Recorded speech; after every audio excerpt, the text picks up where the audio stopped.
Bienvenue sur le plateau AVProd, plus de com ici sur cette 11e édition du Salon Com en Or à Lille Grand Palais. Merci beaucoup à notre invitée, Christine Donjean. Vous descendez de scène, Christine. Exactement. Vous descendez de scène, vous étiez au titre de l'association belge de la com interne en intervention dans ce vaste programme du Com en Or édition 2023. Christine Donjean, présentez-vous. Quelle est votre fonction, votre métier, Christine? Alors, je suis consultante en communication, spécialisée en communication interne, et je m'occupe tout particulièrement de la communication, des fusions, des restructurations à impact social. Donc, je fais aussi beaucoup d'audits de communication, mais je dirais que mon métier a pour focus principal la communication interne, donc dans les organisations avec les salariés. Je le disais en introduction de cette interview, vous avez fait une conférence et des tables rondes également. Quelles étaient les thématiques que vous avez abordées? Alors j'ai ma petite idée, Christine, mais j'aimerais que vous nous en parliez. Et puis, qu'est-ce qui ressort de ça? Qu'est-ce qu'on pourrait en tirer comme enseignement? Alors les personnes qui parlaient avant moi et après moi et pendant la table ronde avec moi, ils ont mis beaucoup l'accent sur la communication externe en matière bien sûr de responsabilité sociétale. Ils ont beaucoup parlé des chartes déontologiques, du respect des chartes déontologiques et éventuellement du prescrit légal.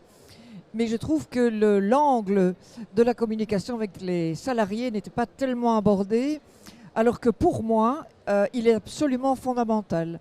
Avant de prendre quelques campagnes, avant d'entreprendre quelques campagnes de communication qui soient, je pense qu'il est primordial, qu'il est prioritaire vraiment d'en avertir le personnel, c'est le moins que l'on puisse faire, mais aussi d'y intégrer le personnel, de vraiment lui demander en fait comment il peut lui se retrouver dans son travail, dans ce qu'il produit en termes de services ou de biens. Qu'est-ce que ça veut dire pour lui, en fait, d'entrer dans une démarche de responsabilité sociétale? Ça me paraît important. Et donc, moi, j'ai beaucoup insisté sur la nécessité de mettre l'interne en priorité, les salariés en priorité, bien sûr, de faire très attention au fait que, pour le moment, nous sommes dans un contexte où l'entreprise est très surveillée. Elle est surveillée par des ONG, elle est surveillée par des journalistes, Cache Investigation par exemple, elle fait l'objet de prix pour ceux qui font du greenwashing, Pinocchio par exemple, il y a Novetic, il y a l'Observatoire des multinationales, il y a toute une série d'acteurs qui surveillent ce qui se passe dans les organisations.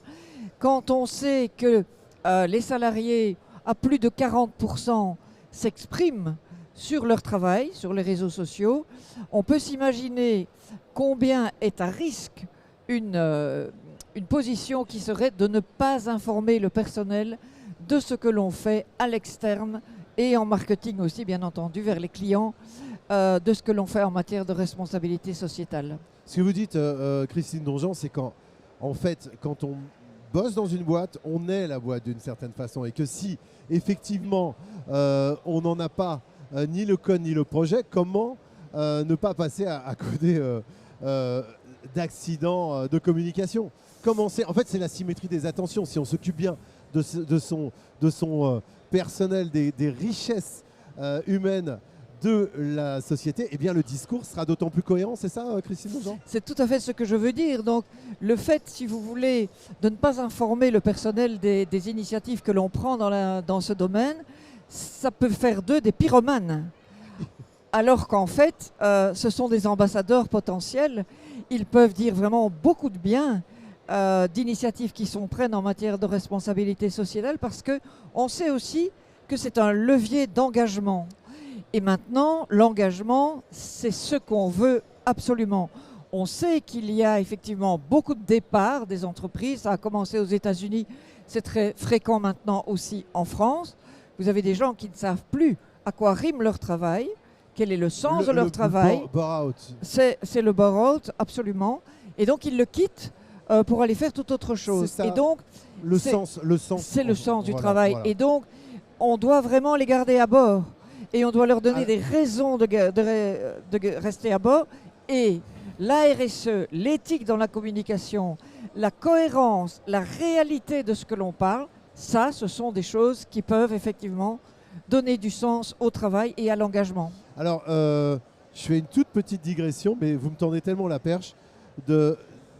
À bord, c'est aussi bien l'onboarding, l'embauche que l'outboarding quand les salariés sortent de l'entreprise. Et c'est gagné quand on est ravi et quand on intègre bien les... Alors là, on est plus dans une problématique RH, mais évidemment, tout ça se touche. C'est-à-dire que être bien embauché, accueilli, sortir en toute... pas amitié, mais ça peut être très bien de sortir d'une boîte et d'avoir fait une très bonne expérience. Et cette problématique d'onboarding et d'outboarding, on la retrouve évidemment en communication. C'est ça, Christine? Absolument, oui, oui, bien entendu. Mais il y a aussi autre chose, c'est que la communication peut faire beaucoup, finalement, en matière de responsabilité sociétale, parce que ce n'est pas que l'environnement, hein, la responsabilité sociétale, c'est aussi le dialogue social, par exemple, c'est le soutien des arts, des choses comme ça. Eh bien, on peut faire beaucoup de choses en montrant, en fait, dans les campagnes de communication interne, dans les magazines, dans les newsletters, sur les intranets, toutes les composantes de la communauté de travail. On peut montrer des gens plus âgés, des gens très jeunes, des gens handicapés, des gens d'une autre origine, toute une série de personnes en fait qui ne se reconnaissent pas dans la communication classique, et on peut effectivement leur donner une place, on peut leur donner une voix.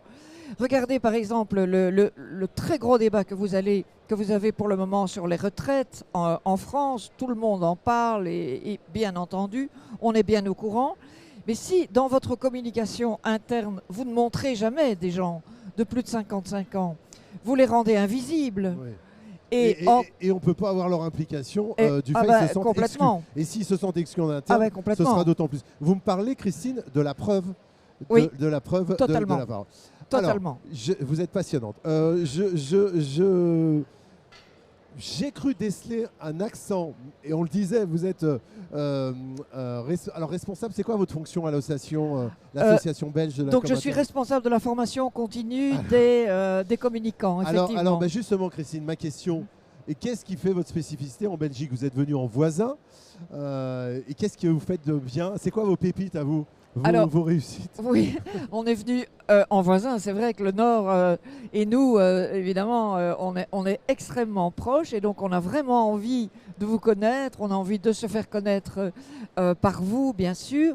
Mais alors, qu'est-ce qui fait la spécificité de la communication en Belgique? C'est qu'il y a en Belgique moins de distance hiérarchique. On est toujours très frappé quand on vient en France de voir la distance hiérarchique, en fait. Si je puis me permettre, pardon. Le tu.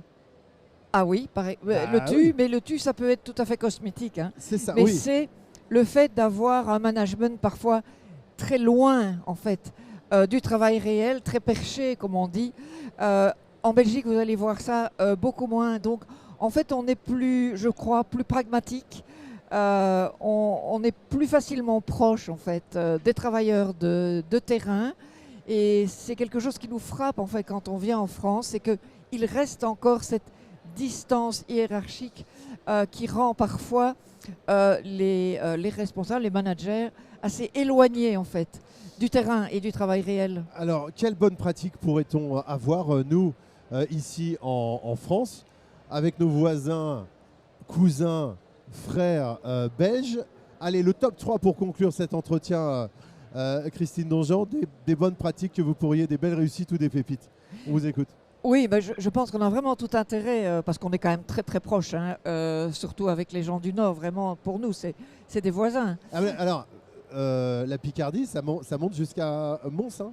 Ah ben complètement. Voilà, le ch'ti, c'est du Picard, et ça monte jusqu'à Mons. Donc c'est la même famille. Voilà. Et on a tourné aussi. Hein, voilà. Ah oui, non, oui, mais bien sûr. sûr. Enfin, je parle évidemment du territoire. Alors, c'est quoi vos trois pépites? Donc, je pense que ce qu'on pourrait apporter dans ces échanges, c'est finalement de nous parler mutuellement de nos bonnes pratiques. Parce que c'est vrai qu'on réussit quand même, me semble-t-il, dans certaines organisations belges, par exemple, à réellement connecter les managers au terrain. Comment vous faites? Eh bien, ce sont par exemple des cercles. On est en train de réinventer les cercles de qualité, par exemple, vous voyez. On a aussi une approche plus simple.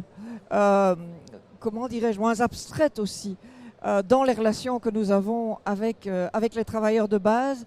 Et bon, on essaye vraiment tant qu'on peut de les intégrer parce qu'on se dit l'engagement, c'est celui de tous, pas seulement l'engagement des cadres, c'est vraiment ça. Et puis alors on a une série d'initiatives comme les communautés d'encadrement par exemple, où on rassemble des cadres, mais qui n'ont pas nécessairement le statut de cadre, qui sont des chefs d'équipe, et on les embarque en fait dans toute une série d'initiatives qu'on prend pour mobiliser les équipes. Ça, c'est par exemple quelque chose qu'on pourrait partager avec vous. Merci beaucoup Christine Donjean. Pour en savoir plus, qu'est-ce qu'on fait? Est-ce qu'il y a un site? Il y aura le replay, il y aura évidemment... Il y aura le replay, bien sûr, mais on peut aller voir le site www.abci.org et là, vous avez toutes les informations qui nous concernent. Merci beaucoup Christine Donjean de l'association belge de la com interne. Merci à vous de nous avoir suivis ici sur le plateau AVProd plus de com, en direct de la 11e édition du Salon Com en Or à Lille Grand Palais.